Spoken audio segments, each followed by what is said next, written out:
based on whether you're born. Okay, admitting people. Great. Okay, so welcome everybody to Avid Reader Bookshop, to this fantastic event that we are hosting tonight on Zoom, and we wish that you were all with us. But we're very happy for you to be here in our virtual world. I'd like to start the event tonight by acknowledging the traditional owners of the land that we're meeting. In this area where I am, it's the Yagara and the Turrbal people, and I would like to pay my deepest respects to elders past and present, and also to acknowledge that because this is Zoom, we are zooming out onto the lands of many, many different Aboriginal people right across this country, and sovereignty was never ceded. This is Aboriginal land. It always was, and it always will be. And we're incredibly lucky to be continuing a storytelling tradition that has been happening here for millennia. Okay, now another bit of housekeeping is that you can purchase the book tonight in the same place that you can actually put your questions. So I'm going to send you a link to All About Yves, and that link is going to be in the chat function. I'm sure you're all familiar with Zoom, but if you're not, that is where you can put questions, and you can put them at any time tonight, because we will get to some of them at the end, and that will they will be there. You always forget your question by the end, so put them in whenever you think about them. And here is your question bar, and also a link to the book. Fantastic. And do remember, though, that if you're in a lockdown city, we would love you to buy the book from us, but we also really appreciate that bookshops down south are doing it pretty tough. So if you're in Sydney or Melbourne, please do support your local bookshop. They really need the help at the moment. So we will forgive you for ordering from your local bookshop tonight, as long as you order the book and read it. Okay. So I'm going to get out of your hair and leave you with the wonderful Benjamin Law. Benjamin Law is an Australian writer, broadcaster, and ex-Queenslander, in fact, an ex-avid reader worker who's based in Sydney now. He is the author of The Family Law, Geisha, Adventures of the Queer East, the quarterly essay Moral Panic 101, and editor of Growing Up Queer in Australia. Every week, Benjamin co-hosts ABC Radio National's weekly national pop culture show, Stop Everything, interviews public figures for Good Weekend as well. We love him, and we know that you love him too. So I'm going to hand over now to the wonderful Benjamin Law, and Jenny's giving you a big heart. Oh, hi, Mum. Hey, everyone. And thank you so much, Chrissy, for that lovely introduction. I'm so pleased to be joining you here specifically from Gadigal land, part of the great Eora Nation. I'm very grateful to elders past and present that we can continue sharing stories and knowledge here on what is and what will always be Aboriginal land. Now, several years ago, I wrote this quarterly essay called Moral Panic 101. And part of that essay was really looking at this really weird phenomenon where so many people talk about transgender issues, but very rarely engage with transgender people themselves. And what it really results in is, I think, a lot of noise and debate around people's actual lived lives without actual deep engagement. And I think at best, amongst a lot of cisgender people, there is still so much confusion, sometimes even well-meaning confusion, that can nevertheless lead to real and genuine harm. And at worst, there is willful misinformation and coordinated attacks on trans people and the trans community and the people who support trans people in the medical and legal realm. And that's one of the reasons why I'm really, really so grateful that this book, which is, I know I'm on blur at the moment, so I'm just going to thrust it in and out of everyone's face in the camera. I'm so grateful that this book exists. You know, it's ostensibly the story of one person's coming out and wrestling with and explaining the practical, medical, political, personal, emotional, and even sartorial challenges that come with being transgender in an overwhelmingly cisgender world. But as I was reading it, completely mesmerized over the last few nights, I also thought, what a fantastic antidote. What a fantastic antidote to a lot of the bluster around trans narratives, trans stories, because what this book does is it personalizes things. It makes it inviting. It makes the story non-intimidating, and it really makes you feel like you're in the company of an incredibly candid friend late at night, giving you such generous conversation, which is another way of saying that it's incredibly generous and readable book. Its author is a historian, writer, and podcaster living on unceded Wurundjeri land, the winner of the Australian Book Review Calibre Essay Prize. They co-host the Archive Fever History podcast and co-founded Spilling the Tea, which I think is such a great name for a transmasculine writing collective. They're also David Myers Research Fellow in history at La Trobe University, and they've been published widely, regularly contributing to ABC Radio, The Conversation. Their work has appeared in Overland, Guardian, Australia, Inside Story, and Archer. They're the author of this wonderful book. Could you please join me? I don't know, maybe by using the emoji function or using Auslan clapping. Could you please join me in welcoming to the chat Dr. Yves Rees? Hey, Doc. Thank you so much, Benjamin, for that generous introduction. I'm really pleased to be here. And thanks also to Chrissy. And I'd also like to acknowledge that I'm coming from unceded Wurundjeri land here in Naarm, and, to acknowledge that sovereignty was never ceded. Yves, it's such a delight to have you here. And I want to say, first of all, both congratulations, but also commiserations at the same time, because if it weren't for lockdown, we'd be doing this in person. But I know that we're lucky enough to have this moment right here, right now.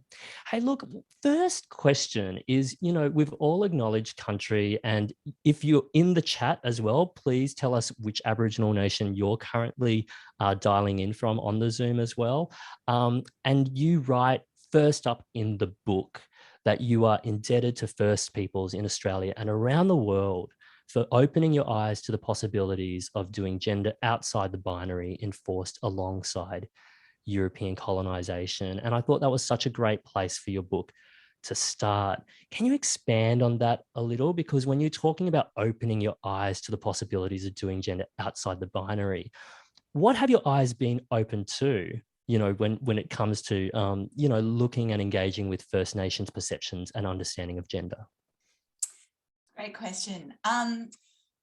I think so often the conversation around gender diversity, genderqueer, non-binary genders that we see in Australia today kind of is based on the assumption that this is some newfangled trend, that, overly woke millennials who spend too much time on the internet have, invented to make themselves special.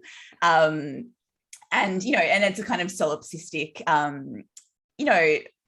trend of young people today that doesn't have a deep history. What I think is so meaningful and profound about looking at, non-Western, non-European manifestations of gender is you quickly realize that there's nothing new about this, that so many cultures in so many places around the world for hundreds or thousands of years have had formations of gender that don't fit into the neat binary of man and woman.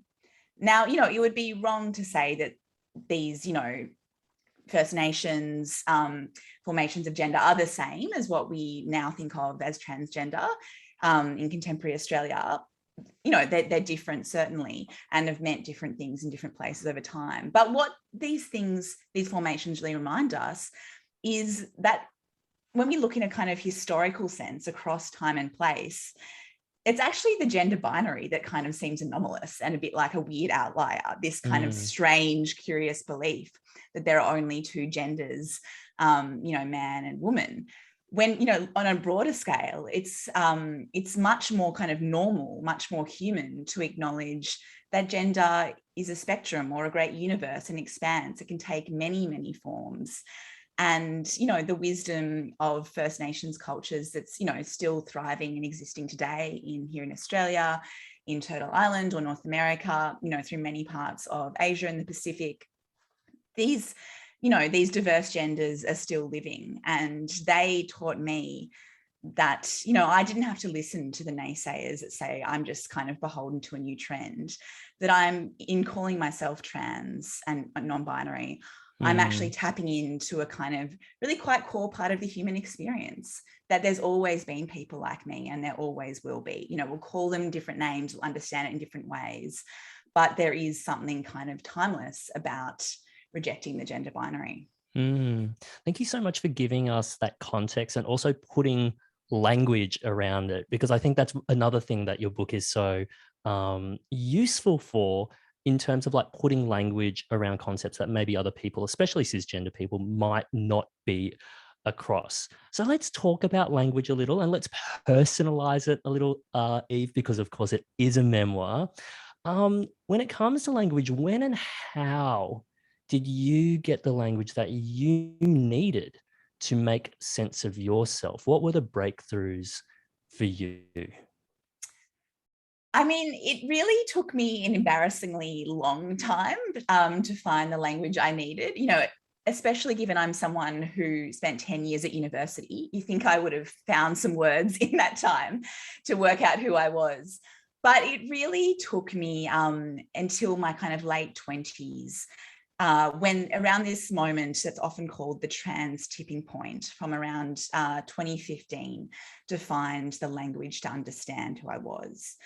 So I'd grown up in the 90s, the early 2000s, in Newcastle, where I was raised, as a female assigned person. And it just never occurred to me to question that assignment, because there was no discussion of trans out there. There was barely any discussion of queerness or, being gay at all. So I just, went along with what I'd been told I was, and accepted that the kind of incredible discomfort I felt in my body and my gender was just normal. It was just what it meant to be a woman. And I went along with that for many, many years, kind of having this kind of vague sense of unease I couldn't put a name to, which manifested as, as eating disorders, as depression and anxiety and things like that. And then suddenly, in my late 20s, I discovered there was this kind of incredible flourishing of trans culture. There was Laverne Cox on the cover of Time magazine. There was, Transparent, the great TV show about a trans family in California. There was novels. And I was just so drawn to all this stuff, and I was hoovering it up. And eventually I got to the point where I thought, oh, this thing that these writers are talking about that they call gender dysphoria, that's exactly how I feel in my body. I just thought what I felt was normal. I just thought it, felt what it was to be a woman, but actually it's a whole thing called gender dysphoria. And I see myself in that. And that's when I really started to think, hey, maybe this trans thing could apply to me. Maybe I'm trans as well. And, there was a series of moments that kind of got me to really accept it. But really, it was reading the work of other trans writers and seeing my experience reflected in their words that gave me the language and the concepts I so desperately needed. Yeah. Can you also set a scene for us? Because if I wanted to put it crudely, reading this book, I'm like, well, it also sounds like your breakthroughs came from a period where you were traveling through Canada, you were reading Maggie Nelson's book, The Argonauts, and you were kind of getting stoned as well. Care to explain? It was all very legal, I can assure you. Yeah, so, there's a number of kind of particular tipping points you can point to in my story, where real moments when I began to see glimmers of my transness, I suppose. One of them, as you've mentioned, is reading The Argonauts by Maggie Nelson in 2016, which is obviously a really widely beloved book. And Maggie talks about her partner, Harry Dodge, who's a genderqueer person who was assigned female and has taken testosterone for many years, and, presents as kind of quite masculine, but refuses to be called a man, refuses to be pinned down. And that was the very first time I'd encountered someone like that. And it blew me away. I mean, I was still at such an early stage that I couldn't see myself in it, but I was so excited by that idea. And then a few years later, I was in Canada for a conference for work, in my work as a historian. And once the conference was over, I tacked on a holiday to the end. So I'd been in Vancouver, and then I took the ferry over to Vancouver Island, Victoria, which is this sort of idyllic kind of retirement village / kind of hippie, like hipster town that's a bit like Melbourne's inner north. And it turned out that marijuana had just been legalized in the province of British Columbia, and I was there on holiday. So I thought, what the hell? Why not? I'm a bit of a novice with drugs in Australia, but when in Rome, it's regulated. When in Rome, it's regulated. So I gave it a go. I went down to the local dispensary, had no idea what I was doing. It was very intimidating. But I gradually plucked up the courage to ask for help and walked away with some caps of THC.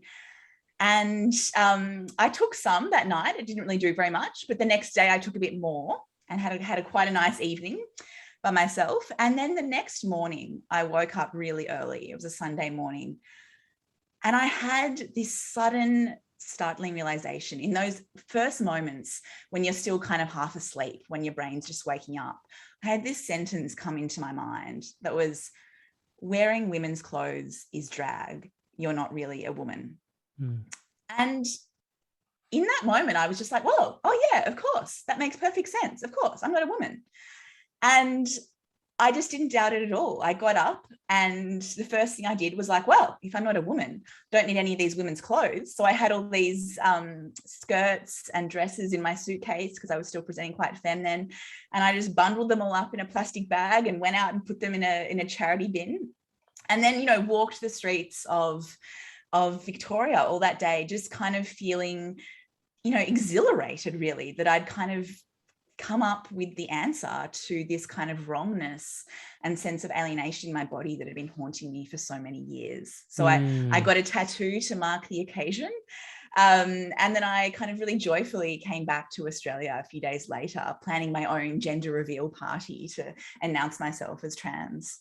Wow, it really sounds like this accumulation of breakthroughs and this accumulation of knowledge, right? I can't wait till the day that we can all meet up again for book launches and maybe weed is legal and we can see what breakthroughs we come together at a new book launch. So it's one thing, like you have this revelation, right? That's kind of been building up over years in different ways. And I guess it's one thing to have that personal revelation to yourself. And then the next step, of course, is to have what a lot of people call coming out, which is communicating that revelation to other people. And you tell the story quite matter-of-factly, sometimes unsentimentally, of people around you having, less than ideal reactions when you try to communicate with them who you are. I found reading these passages really poignant, painful, touching, sometimes frustrating as well. So before you started telling people who you were, what did you expect or hope would be their reaction, and what was the reality? Look, I was really naive about what to expect. Because I live in a pretty liberal, progressive bubble, living in Northcote, working at, the great lefty La Trobe University, my parents were also academics. I just assumed it wouldn't be a big deal. I assumed that everyone would just be like, oh, that's great. You figured out who you are. Congratulations. And, it was really quite different to that, my experience. It was, I did have some really wonderfully affirming friends and colleagues who really got behind me from the word go. But what I learned is that because we still live in such a transphobic society, that for individuals, including my family members who didn't know a lot about, trans lives and transness, they've been taught by a transphobic culture to associate a trans life with a deviant outsider's hard life. So of course, it's natural for many people who love me to kind of, I suppose, react with fear and kind of aversion in some ways. And so, there were some quite strong reactions from people I was close to in my life at first. which is partly also, I should say, because I'd kind of been hiding my transness so well. You know, I wasn't one of those people who was sort of, you know, a tomboy from day one and really rejecting my assigned gender. You know, I really, you know, I've always been a rule follower. I tried to play the rules of womanhood. And so I put on a pretty good show. So there hadn't been a lot of kind of hints along the way. So it really did come to a huge shock for a lot of people in my life who, you know, weren't privy to the kind of angst and torment within and only saw the kind of the polished woman performance on the outside. And so I think this mix of kind of shock and fear and ignorance did kind of result in some, you know, less than optimal reactions. When, of course, you know, I, as this sort of vulnerable person exposing myself, you know, I just wanted to really be affirmed. And that wasn't what always happened. But, you know, people in my life have come such a long way. You know, my mother, who is here tonight, who was, you know, pretty appalled at first, she'll be the first to admit, she has just blown me away with how much she's been willing to learn and to open her heart and mind to new ideas and kind of come on this journey with me.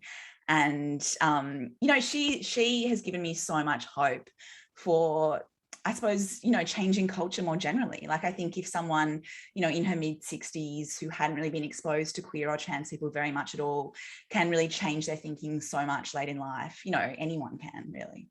It's interesting. It kind of works in two ways, right? Like, you kind of get better at coming out, and then other people, you would hope, also kind of get better at understanding and receiving the information as well. Like, I wonder if you have any practical advice. You said you came into the situation naive, but if you could go in kind of a quick little time machine and talk to a slightly younger version of Eve before they started coming out, what would you tell them? Like, keep this in mind, be mindful of the following before you start having this chat.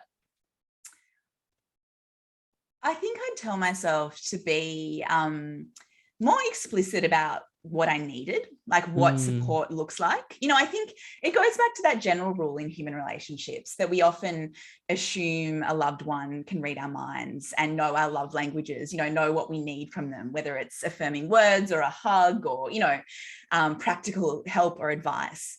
I think I would tell myself to, you know, say, this is what being a trans ally looks like, these specific actions, this is what you can do. You know, you can read these books, say these things to me. This is the help I need if you want to help me as a loved one.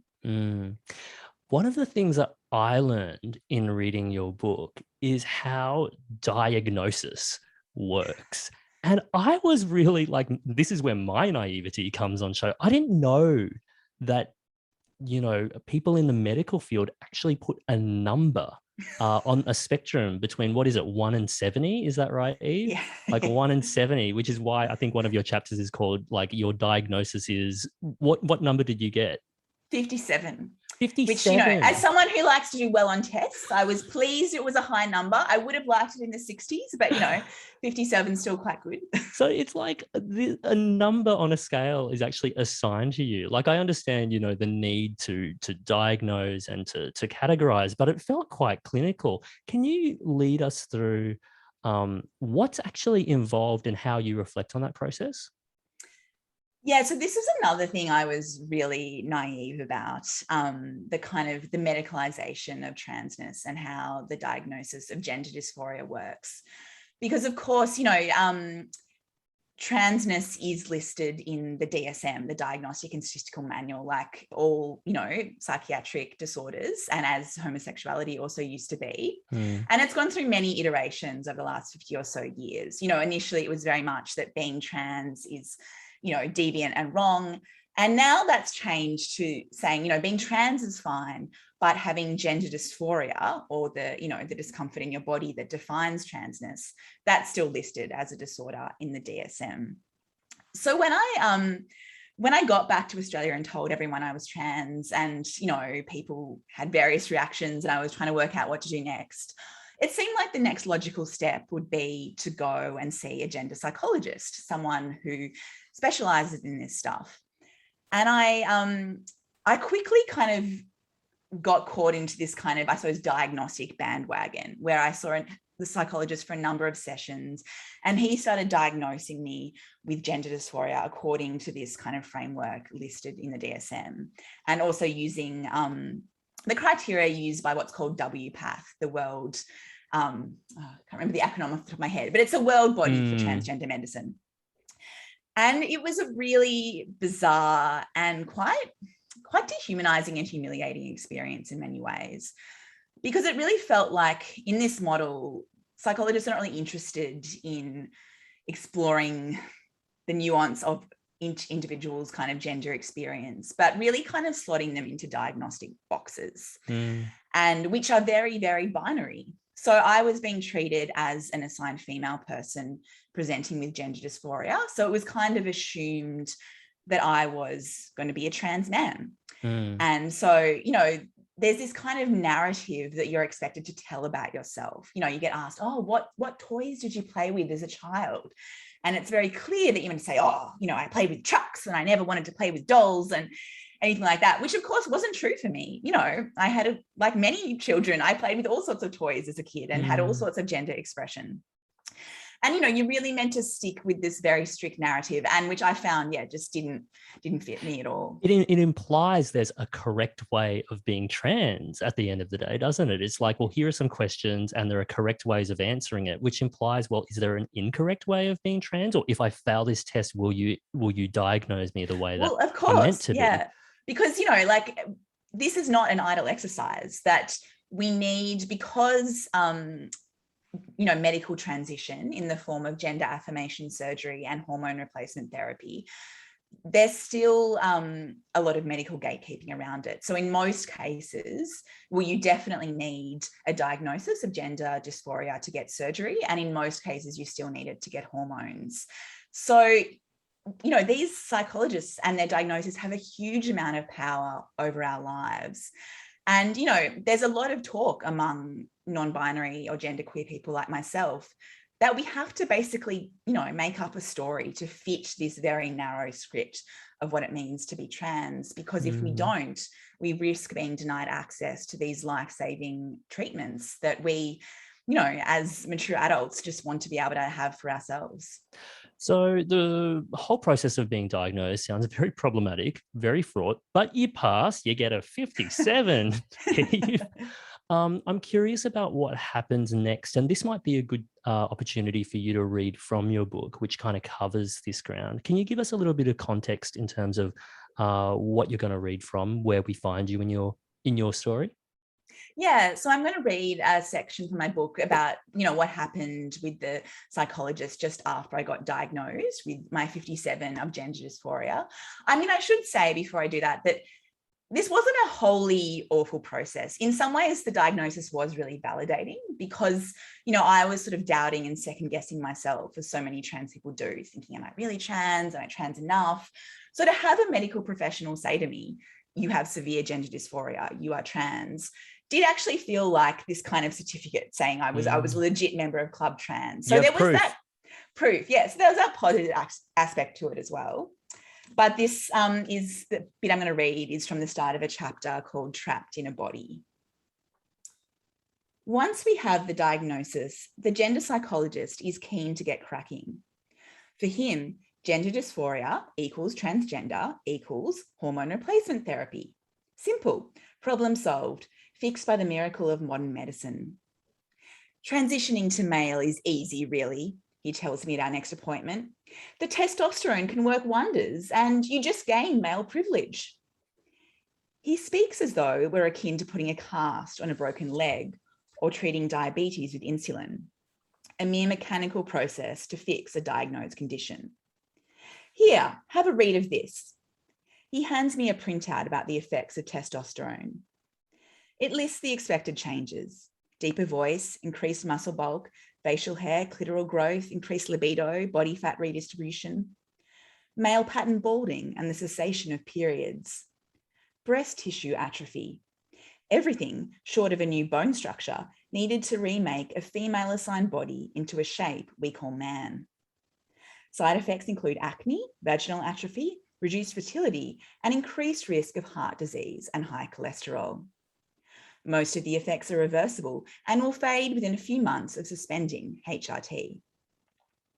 You should note there are a few irreversible changes, the psych points out. These include lowered voice and facial hair, but you can always shave or laser the hair if needed. I read on. Testosterone comes as a gel, cream, or injections. The injections are popular because they're administered only once every 3 months. The gel or cream, by contrast, needs to be applied daily.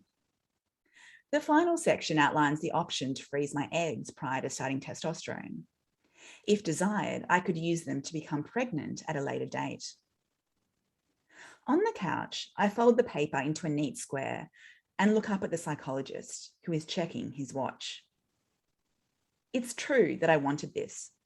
Ever since I faced up to my transness, a persistent whisper in my ear told me testosterone, or T, would be the solution. My shape would change, the menswear would begin to fit, no one would mistake me for a woman. I'd seen it play out 100 times on the internet. I knew that with enough time and tea, I could pass as male. On the street, no one would ever guess I'd been born with a vagina. But now I'm here on the brink. I prevaricate. The psychologist's haste feels like an effort to tidy me away, to sort out the mess of my transness via a therapy that will reinsert me within the gender binary. Woman was a failure, so now I'm being propelled over to man. Once again, it feels like transness is the problem. I'm a bit unsure, I guess, I stutter, tucking away the info sheet in my pocket. I'm having some complex feelings I'd like to discuss before proceeding. Well, okay, but we've already covered all the relevant ground already, and your diagnosis was unambiguous. 58, severe gender dysphoria. It's clear that the time for talk is over. The diagnosis is in, and I'm now supposed to grasp the cure. If only it was so straightforward. In truth, despite what the psychologist's questionnaires tell me, I'm no more M than F. I'm not a man trapped in a woman's body. I'm a trans person flailing around on this strange binary earth. Transmasculine, not male. Neither side of the gender binary feels like home. Thank you so much for that reading, Eve. And thank you so much for sharing as well. I think that's a really good example of what I was talking about, the generosity and candor of sharing all of that. I'm so grateful for it. There's so much bureaucracy as well involved in this. I was really quite startled at how I kind of understood it intellectually, but I don't think I actually felt the kind of labyrinthine considerations and hoops that you need to jump through once you want to, affirm your gender in a documented and public way. And I'm wondering what were you not aware of before you started that process of names, documentation, the pros and cons of what was available to you in terms of options? I was also really ignorant about the level of bureaucracy involved. And, look, to be perfectly honest, I still haven't changed my name legally for reasons I discuss in the book. But which, I think are kind of, in a way, political critiques of what I'd be expected to do in terms of changing my ID. But it's also just a kind of feeling completely daunted by the level of, life admin, which is my least favorite thing in the world to do. So, yeah, when I first changed my name to Eve from my birth name, I suppose I hadn't really thought through the way in which, so often in everyday life, you're asked to prove your ID with, a driver's license or a passport or, your Medicare card or things like that. And I just kind of jumped in with a new name, and then I was confronted with actually becoming a new person is really logistically complicated. You have to prove yourself constantly. And, there's no one form you can go and fill in and be like, hello, this is my name now, please filter down to every, different institution. You have to change your name with each institution individually. And just to, this takes ages. To give a practical example, I changed my name with my workplace about over 2.5 years ago now. And last week they updated my email address. Wow. Oh my gosh. You know what this to- reminds me of, hearing of all of this? It reminds me when I was in Thailand and I was talking to transgender people there, and they told me that it's, the documentation changes in Thailand are still impossible to get through. So they had to form a coalition of trans people and divorced women, because these were the two groups that really wanted to get their names changed, but they couldn't. The other thing that I found quite interesting was also the name that you settled on, which was Eve. Did you anticipate the kind of double readings of your name? Because there's the feminine reading of Eve, as you write it, I think the listener hears Eve and I'm remade into woman, the original woman, in fact. But then there's the actual presentation of your name, the masculine Eve, which is the French name as well. How does that now operate in everyday life? In complicated ways. I mean, I do like, that was one of the reasons that attracted me to Eve, that it is a kind of non-binary name, in that it can be read as masculine or feminine. But, I suppose that was my kind of intellectual theorization of it. But I've quickly learned in day-to-day life that people, they see me, they still read me very much as a woman, even though I've actually now been on testosterone for 6 months. And they hear my name as Eve, like EVE, and they just see it as a classic woman's name. So, that kind of playing with gender, non-binary name idea kind of gets a bit erased in practice in everyday life. And I mean, of course, the other thing that happens is that people who've seen my name written but haven't met me often don't know how to pronounce it. Right. So that could so there's that lead basic into thing. some like awkward interactions. And I've realized that the posties who come to bring on my lockdown parcels to my apartment, they now just say they have a delivery for Y Rees. They don't even try attempt the name, like, which I respect. Okay, we've got a shortcut now. Yeah. Hey, can we also talk about pronouns? Because we see pronouns used and listed in social media. We've got them currently in our Zoom bios. And I even remember like recently having to have a discussion with like an older stranger on Twitter about why pronouns were being used in this way. And I realized actually this is still genuinely new information to a lot of people. And maybe even 10 years ago, I don't think it had really hit the mainstream in kind of discourse and understanding. I think that understanding is growing now. But what I'd like to know from you is, what are the consequences when people misgender and use wrong pronouns? It might be a slip of the tongue, but there are real consequences and effects, right? There are. I mean, it's humiliating, I suppose, is the best way to put it. It makes me feel like all my efforts to disavow the gender of woman and be seen as something else are either not being perceived or are being perceived but kind of willfully rejected. So it feels like being told, you silly little girl, you think you're this trans person, but we know better, get back in your woman box. And I know that people often don't mean it like that. I know it's often a slip of the tongue, or people just see me, in public space and don't know anything about me and they're assuming my pronouns. But it does hurt every time. And, I often use the metaphor of paper cuts, that each instance is a tiny little paper cut, and it stings a bit, but it's easy to shrug off, but they accumulate over time. And, it does feel like you're just kind of, your existence is being erased. To be a non-binary person who uses they, them pronouns in public space, you're constantly feeling like the world is telling you you can't be real, you can't exist, because there's just refusal to use your pronouns. But also just, the architecture of everyday life is so binary in terms of, men's and women's toilets and menswear and women's wear. I was about to ask as well, like, it's one thing to misgender you using female pronouns, but I imagine there's a different kind of pain if people misgender you using male pronouns as well, because then it requires you to do an education of the other pronoun and your actual pronouns, and that must be exhausting in its own way, I imagine. Look, it doesn't actually happen to be that often, to be honest.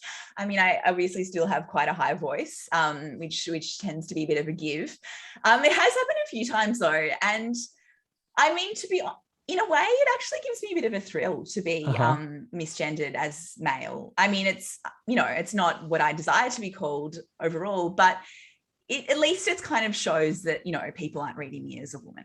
And that feels so suffocating and restrictive, that kind of anything but woman is better than nothing. You know, I had a moment a couple of months ago before the most recent lockdown started, but we were still all wearing masks. And I went into a bottle shop and I was wearing a big, thick winter coat, like a men's coat with big shoulders. And I had my mask on so they couldn't see much of my face.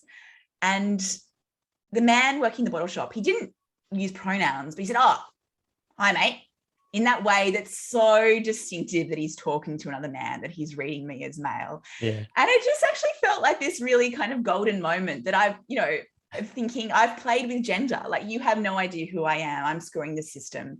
And yeah, I really enjoyed that. You were queering the space. I'm queering it. Hey, now you and I do share something in common. Now, I'm cisgender, but like you, I cannot buy clothes in this country. And as I discover in your book, as a trans person, the struggle is real. How did you discover that challenge and how did you get around it? Well, again, this was another area I was very naive. So when I first came out, I thought, oh, you know, I've given away all my women's clothes. I want to experiment with menswear and just, you know, try on different, you know, forms of gendered expression. So I, you know, marched into all these kind of men's boutiques and thinking it would all be very straightforward.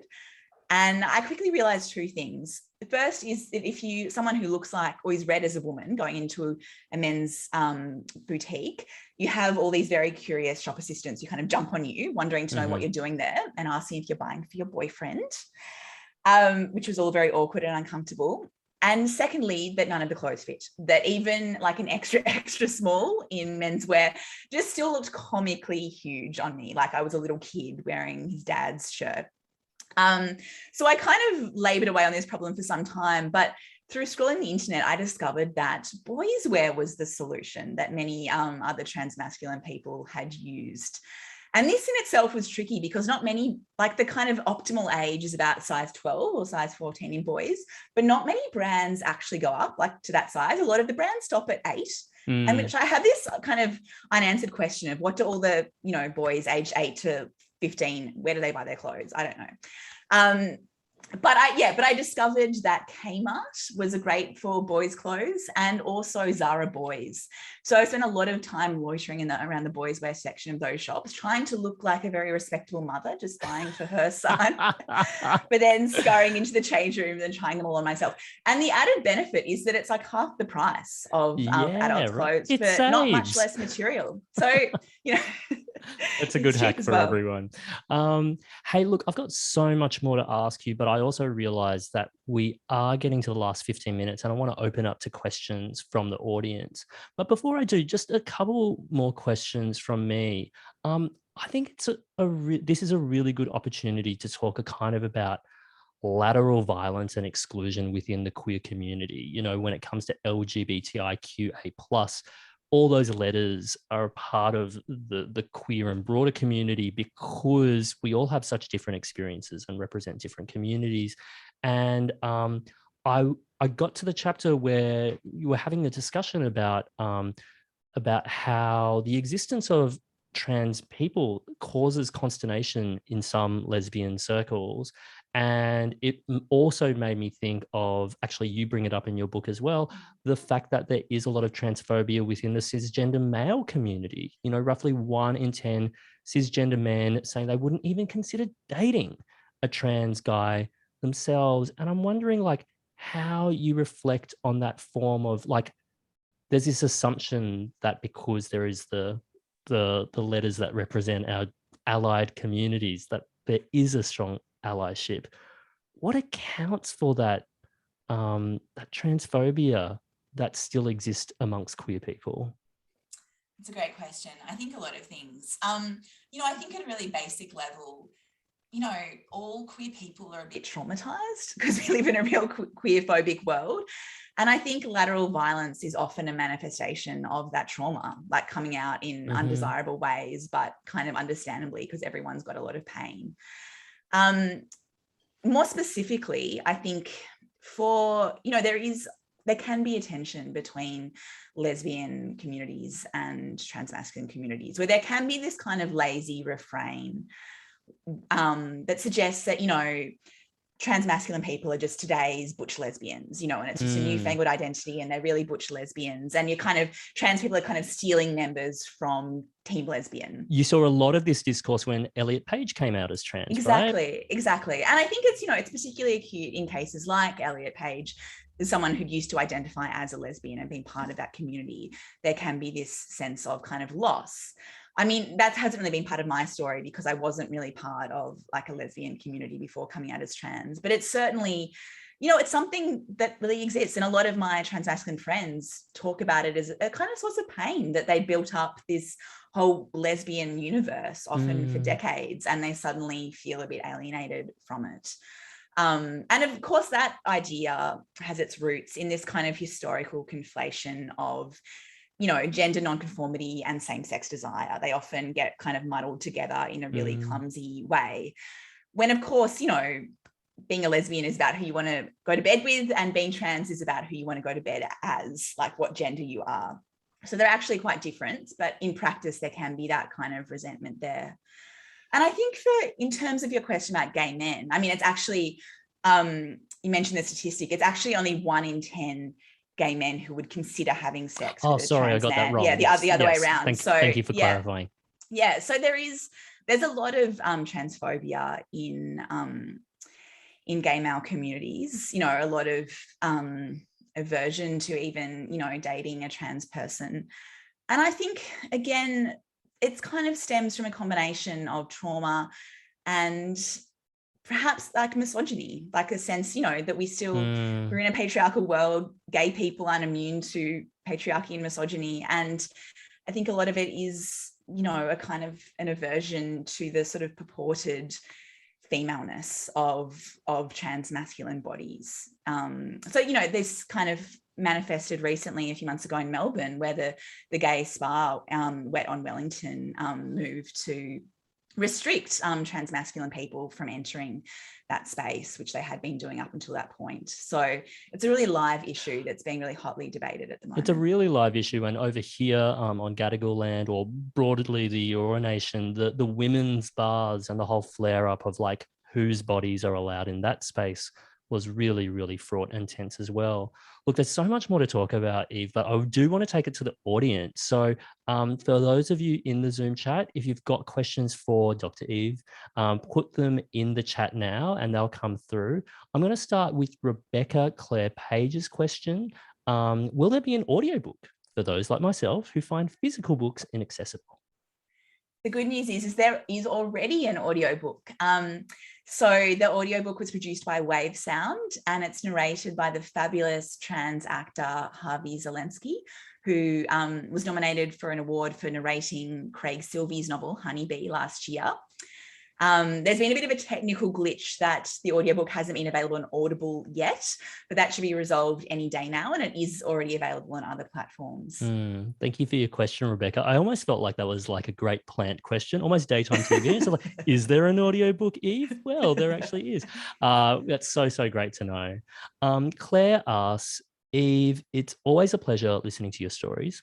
Can you tell us one about a moment of euphoria, a moment where you felt joy in your full self? Lots of love, Han and Claire. And I love that phrase of gender euphoria because it's a nice counterpoint to the phrase of gender dysphoria that you often hear, and it's such a medicalized term. Tell us what gender euphoria means and when you felt gender euphoria. So gender euphoria is, as you've suggested, the opposite of gender dysphoria. It's about feeling the pleasure of gender, about feeling good in your body and your gender, and just kind of glad to be alive. And, so often stories about transness focuses on the trauma and the shame and the dysphoria, but it's so important to emphasize that there is a lot of euphoria as well, and trans lives can be magical. One moment I'd like to highlight is probably the day I got my first binder. So this is a chest binder that transmasculine people wear to bind our breasts. I got my first one a couple of years ago when I was at a transmasculine support group. And here in Melbourne, and it was a donated binder. Someone who had used the binder and got top surgery, so didn't need it anymore, had donated it back to the group. And I'd been really nervous about using it. I didn't really know what it involved, but I picked it up at the group and then went into the change rooms, the toilets there, and tried it on. And just to see my chest flat for the first time, I just really felt remade, like a different person. I just had this incredible, sense of euphoria and joy. And after the support group ended that afternoon, I went off to a birthday party of a good friend of mine. And I just, I'm not normally a big fan of parties where I don't know lots of people, but that night I just kind of walked in like I owned the joint. I really felt so good in my body. Thank you so much for that. This is a question here. Chrissy is a part of a group of older menopausal people, and often we talk about the feeling that we are trans or non-binary, but that in our peri or menopausal state, we are too exhausted to even begin thinking about the issue of how we publicly identify. It's a huge group of us that feel this way. Do you have any advice for people like us? It's so much work. Is it worth it? That is such a good question. I love that question. Firstly, it's totally worth it. So I think we're really seeing, over the last decade or so, there's been a huge explosion in trans people coming out, kind of enabled by, the trans tipping point and more cultural representation, particularly trans masculine people or non-binary people. Because for a long time, when people talked about transness, they just talked about trans women, and there wasn't much awareness that there were different ways to be trans.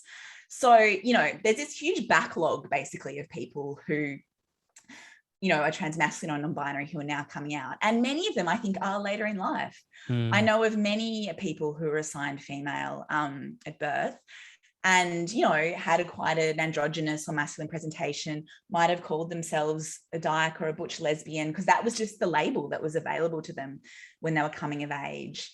And now later in life, they might be wondering, oh, maybe there's this new thing called trans, maybe that fits me as well.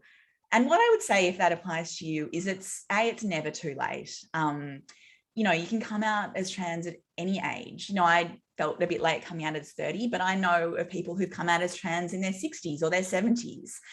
And I know from knowing those people that it's always going to be joyful no matter what age you do it. Even though it can be a lot of work and daunting, the joy of having the confidence to name who you really are and make other people respect that and live in the world as yourself, that joy is so energizing and so life affirming that, it's worth all the bother and so much more.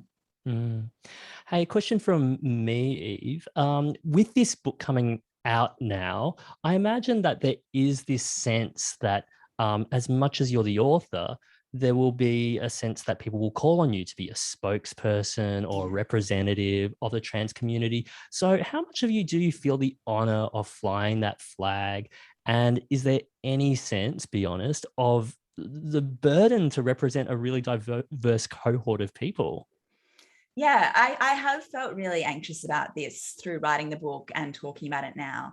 I mean, this happens with all oppressed and minoritized communities that, when one person from that community writes a book or makes a TV show, they get nominated as the spokesperson for that community. I mean, I'm sure you've felt this to some degree yourself. And it's a kind of an honor and a privilege, but it is also a burden because you feel like you have to get everything right. You have to be representative of a community, which is impossible for an individual to do. And in many ways, I'm not representative of the trans community. Like, I'm much, richer and safer and more privileged than many people because, of the kind of privileged enclave I work in, and my whiteness, it means I have a secure income and a secure house, and I'm not physically threatened on a daily basis. Where the reality is, for a lot of trans people, they might be homeless, they might be unemployed, they might be suffering severe mental illness. And I can't represent those perspectives. All I can do is point to research that say they exist and they're real, and we should respect the humanity of these people and publish art by them, publish books by them. We need more trans voices out there. Last couple of questions before we wrap up. We've got one here from Elizabeth Redmond who says, "Hi, Eve, thank you for your talk. You mentioned that if you could have your time again, you'd ask for what you need. What is helpful to you or what makes you feel safe?" What makes me feel safe and what is helpful in terms of trans allyship is to have people actively affirm my gender. I think what happened for me and what happens to a lot of people when they come out as trans or, when they come out as gay or anything, people, their friends and family might think they're being supportive by pretending it's not a big deal, by just kind of carrying on as before and not talking about it.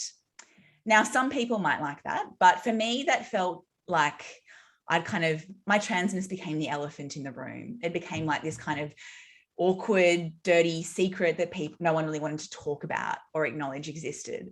When the reality was, it was so huge for me. I mean, it was all I could kind of think about for months or years at a time.